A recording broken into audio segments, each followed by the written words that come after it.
Mabuhay! Ako si Emir at tayo'y muling magbalik tanaw sa nakaraan. Parte ang video na ito ng aking mahabang bitinserye tungkol sa anti-terror law.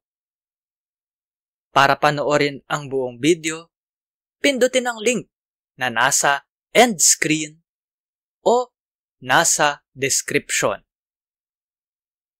Disclaimer lang po ha, babala.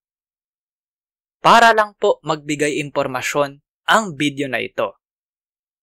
Hindi po payong legal. Salamat po.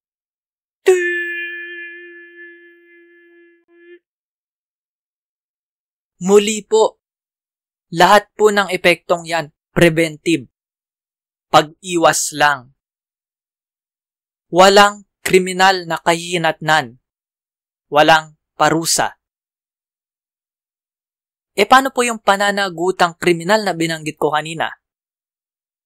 Hindi na po sa proseso ng prescription yan, kundi sa angkop na hukuman. Muli po, AMLAC Freeze Order, Bank Inquiry, CA Surveillance Proscription.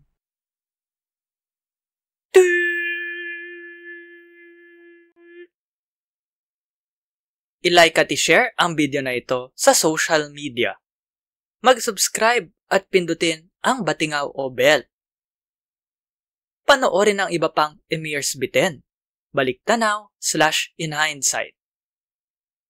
Suportahan ang palabas sa Patreon, sa PayPal, o magbigay ng crypto.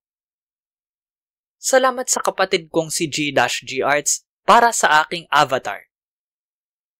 Tignan at suportahan ang kanyang mga gawa sa mga link sa description.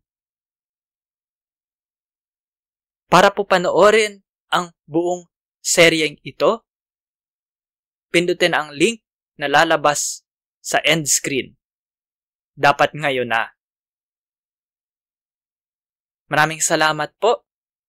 Hanggang sa muli. At ingat.